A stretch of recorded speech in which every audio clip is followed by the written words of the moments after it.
Welcome to Inside the Mink, your go-to spot for everything happening on and off the diamond all summer long.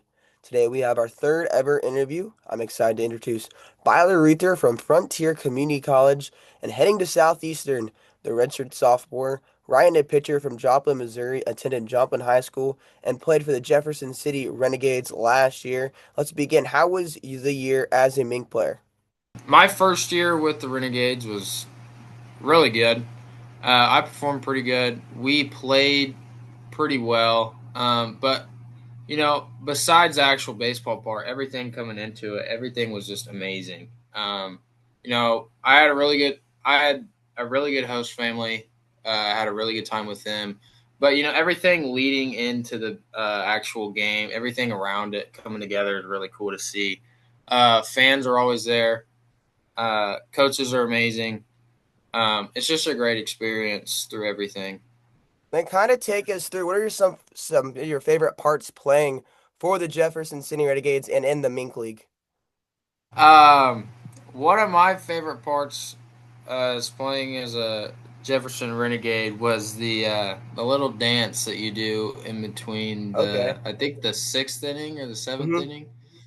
Uh, I didn't want to do it at first, and I kept getting nagged on, and I ended up finally doing it, so that was fun. Um, yeah. Yeah, so you liked the Hey Baby dance, so you went Oh crazy. yeah. Yeah. Yeah, there It were was some great. times where you would like go around and you'd actually go to the front of the crowd, sometimes on the field. Yeah. Yeah, no. Me and Cam did it a couple times. It was fun.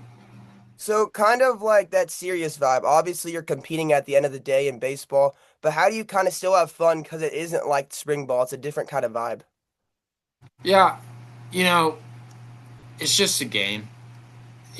Why not go out there and see how good you can play and have fun with it? Uh, I try to have fun with everything that I do. That's just the kind of person I am. And with the Renegades, you can really show who you really are. Um, Everyone accepts you for who you are. Really cool to just go out there, be yourself. Um, so yeah, it was just great. That's very cool. So kind of like going to a new team, like you don't know any of the guys when you step in. You might know a few just because they went to your college, but how do you try to build those connections and do you kind of just like build that chemistry along the way, or do you think it kind of just meshes together pretty easily? I've always had, I've always been on teams that connected pretty easily together. Um, my next school, I do know a couple people, um, but I'm not worried that it'll take very long for us to play good together. I mean, it's just ball. Everyone knows ball. You're good if you're good enough to play college baseball. You're good enough, to do anything. So I think if everybody wants to win, that's really all that matters. Everyone's going to play and connect together if they just want to win and play ball. I mean, that's the bottom line. And then how do you And I, balance trying to like work over the summer? So say like you're working on a certain pitch, but you're still competing, you're still trying to get guys out, but does that really affect like how you attack hitters and all that? um, yes and no. Uh, I mean, you got to do a little bit of scouting. You got to look at what each hitter that you're facing, what they struggle with, what pitches they struggle hitting, what pitches you have that you can throw against them on that given day. Sometimes you might not have everything. Sometimes your spin on a certain pitch isn't uh, how it usually is. Um, that's just that's just the game of baseball, and you just have to figure out how to get guys out. Um, if you can get a guy, if you can just get guys out, that's all that matters. Not every single game is going to be a record breaking, 15 strikeout complete game. Some days you're just not going to have it. You got to maybe get 5, 6 innings and limit damage as much as possible. So over the summer, uh, it's really crucial to find out what kind of pitcher you really are. Uh, you know, when you're with every everybody there you can talk to. I got plenty of advice from my coaches and my teammates. Just even just playing catch. Some some big time guys that have come through. Everyone has their own opinion on things, but it's always helpful to just open your ears and listen to what someone else has to say and see if that works for you. And in my case, that's what it was. Had a couple people say some things over the summer, fixed some things, and it worked out in my way. So. Yeah, and then over the summer, you were a second starter. How did you like your week go? Like when, like say the day after your start, take us through the week in preparation for your next start. So as a starter, you only throw once a week, really. Uh, so I typically threw on like Tuesday or Wednesday. Um, the the week after that, pretty much all I do is ice, really, ice and cup, um, and then just going through your regular throwing program. I've done the same thing since high school, so nothing really changes. I've pretty much done the same thing, just adding in a couple things from each school and each team that I've played for. Each everybody does it different, but you just kind of take everything and mesh it together, and so throw. I take a day off, and then after that, it's just light catch out the long toss and midweek bullpen, and then some more light toss and some arm care, and then come back into it. Make sure you're feeling good. Do a little bit more extra recovery. You know, maybe you do a little heating, massaging, but other than that, You talked about uh, preparing for like hitters and all that. Is that something you would do? Like, say you guys are playing the Bombers. Like, would you go watch the Bombers and be like, okay, this is how I want to attack these hitters, find their tendencies and where your guys are actually throwing? yeah. You know, I lucked out having a really good catcher, really good catchers that understood what they were looking for. Showing up to the ball field every single day. Obviously you're watching ball. You're watching the guys you're facing.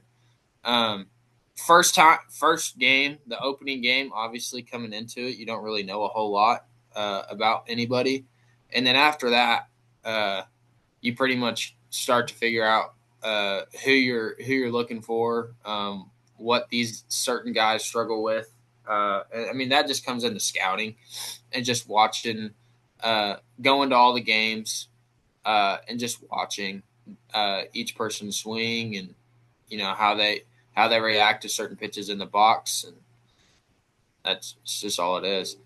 And then with the much travel, does your routine change at all if you're on the road or at home about like how much you stretch, how much you focus on maybe getting your legs loose?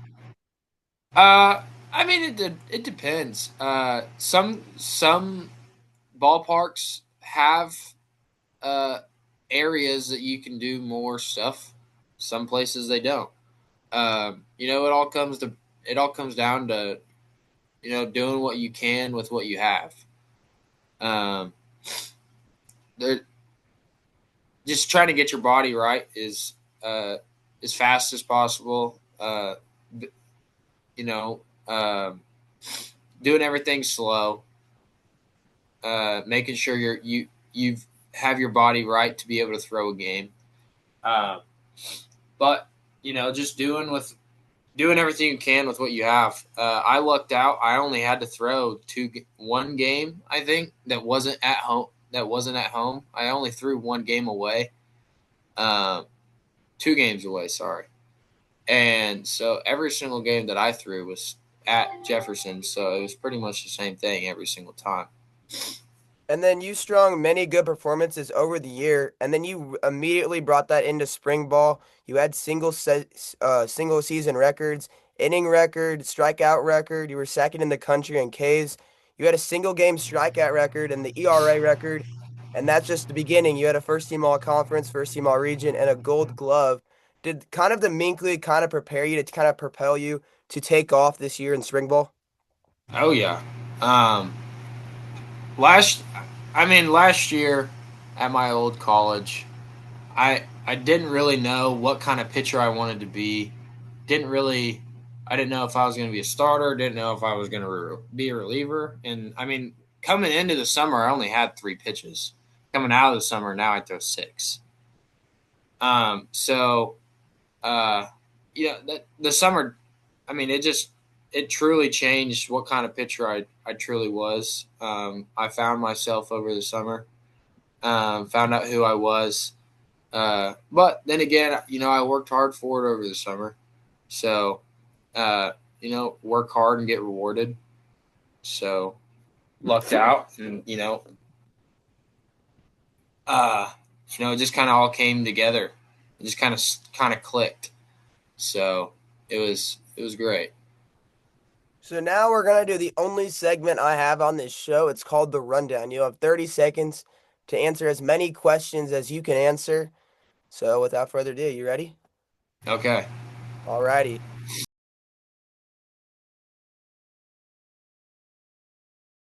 Nickname. Reither Reaper. Baseball in one word. Game. Bucket list item. Uh, Fishing boat. One goal this year. Uh, Break 70 in golf. Hardest position. Hardest position, catcher. All right. So you're a traditional guy. That's a lot of the Yeah. answer. Yeah. Okay, so that's all we had. You got through 5 or 6, so that's not bad at all.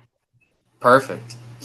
So is that something you've always liked, like pitching on or like normal dirt instead of turf?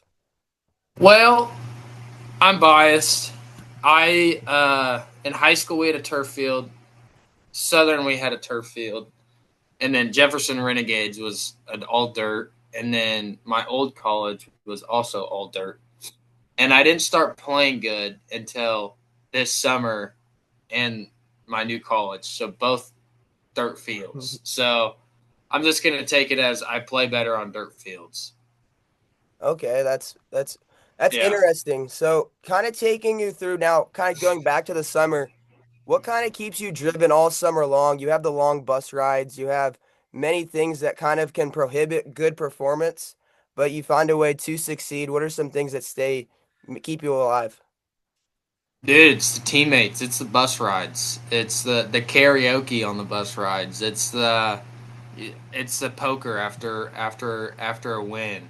Um, your teammates are your brothers. I mean, it's a new family when you get there. It's amazing. Um, I still talk to all of those guys to this day. I probably will for a really long time, probably the rest of my life. So you make memories. It's just a lot of fun. I had a great time. I know all of the teammates had a good time, and I mean that's just what makes it something that you want to come back and do every single year. So say someone's going into the Mink League, what would you kind of tell them about what to expect as in the busy days, you really don't have much time off, and then the chemistry bond, obviously. Dude, it's a grind. Um, it's just ball and hanging out with your best friends every day. That's you show up to the ballpark, uh, play a 9 inning, 7 inning game. Maybe you're playing a doubleheader. It's just, dude, it's just you and your brothers playing baseball. It's so much fun. And then afterwards, hang out, go get something to eat, catch up. It's a great time. It's just something that you want to do every single day over the summer. And when when when you don't have to worry about school and you're just playing ball, it's a great time. And then the bus rides, So, obviously, you have to find a way to burn the time. How are you burning the time on these bus rides? um, played a lot of Mafia. Played a lot of Mafia on the bus. We played a lot of Among Us on the bus. We played a lot of poker on the bus. We found ways to keep ourselves busy. Uh, I was usually the narrator. Me and Sai usually were narrators for Moth. Sai was pretty good at narrator, and I mean, dude, we would play Moth for 6 hours. Hmm. So, it was a great time on the bus. And then like our first Iowa series when we came in and swept the weekend. Um, that drive home, that was probably one of the best drives we've ever had. I mean, we did karaoke from 1 a.m. to 4 a.m. on the way home, so it was amazing. So what's your go-to song? Everyone says you do karaoke. What song do you have to choose? Like, what's your go-to? Uh, hmm,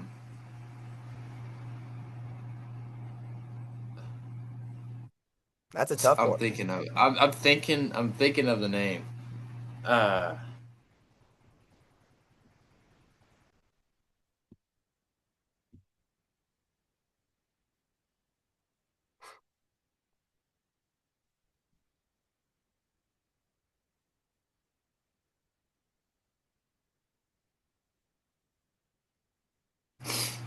Dixieland Delight. I'm Okay. gonna go with Dixieland Delight as my karaoke song. That was our gamer song. Well, that one's fire. So now Yeah. heading into the summer, what are your like plans for since you're taking the summer off to like recover your arm after pitching so many innings? Um. As of right now, I'm pretty much just I'm lifting, playing some catch, and I mean that's pretty much it. I So got to like, throw a couple. I have to. I'll probably throw one or two bullpens over the summer, and that's about it. okay, so it's a little less than load. Last year you pitched so Yeah. much. Just how Yeah. do you get Well, in? Sorry, you go. I'm just on a deload. Pretty much just on a deload now until start back up in August. Then how do you kind of stay focused on the mound? Say you're starting, the crowd gets into it. How do you kind of stay locked in on the task in hand of getting batters out?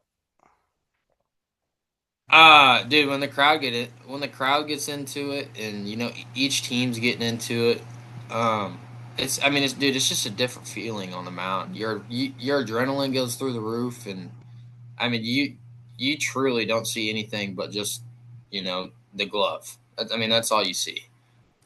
So I never got to. Uh, I wanted to pitch at a St. Joe packed out night, and I could only imagine the adrenaline that you'd have on the mound uh, on one of those nights. So yeah. And then you ended your season off with a spectacular performance. Although you guys did fall to the Merchants, you pitched really good. Kind of take us through like how you were able to stay composed and continue to shove, even though the offense wasn't really putting up any runs on the board. Uh, yeah, dude, it was a tough game. They threw their dude, um, and I ended up having a really good game. I think it was 8 2/3 or 8 1/3. Yep, Um, 8 innings, giving up 3 hits, only surrendered 1 run with 9 strikeouts. yeah, and I mean that one run was just a hit and run timely hit. Uh, yeah, I still think about that this day. It's brutal. Um, but I mean, dude, sometimes everything doesn't go your way. Uh, it's just the game of baseball. You're not always gonna click on everything. You're not always gonna have 6 home runs. You're gonna battle through some adversity, and they had their one timely hit, and we just didn't get that timely hit, and it was rough. And then kind of now looking at the entire summer, what was your favorite outing over the year that you can look back and say that was a blast of a game to play in? Uh, hmm. I'd say my favorite game was the one game that I had that was the legit. It was the my first game against St. Joe uh, at home. Okay, yeah, I remember that one. Yeah. Yeah, that was my best one because they were the number one seed coming in. and they were number one seed coming in, hadn't lost yet. I think they were Yeah. undefeated. And then you guys got a And lot of defensive plays behind you as well. yeah, Camp. We had two guys thrown out from the outfield. Um, it was just a great. It was just a great game throughout everything. Brutal ending. I think that one was on. I think Kale had some troubles on that game, but no, that was definitely my my favorite game, and that was the game that was televised from the Hmm. whatever they were MC22. called. Yeah, that place. It was a legit street. And how was that process of going to Southeastern? Like, how was that recruiting process of talking to their coaches and especially being pretty far away? Uh, uh, dude, Grinder. I love Grinder, man. He's great. He just won Coach of the Year. I call him, every once in a while. We, chat it up, catch up. He's just a great dude. All our coaches are great. They have a really good chemistry down there, team chemistry. So I'm really excited to see what happens when I get down there. They're a national championship team. They're actually playing right now to go to the national tournament in the championship round of the first round. So we'll see how they do. Well, that's But I awesome. I mean, they're mean, just national team. I'm excited to go play for a chance to win a national every single year. So well, thank you so much for taking your time out of your day to talk with me. yeah, Well, thank you. That's all we have today as the summer begins. The Mink Marathon starts to get into full swing. Please like and subscribe as we continue the summer marathon of Mink Baseball.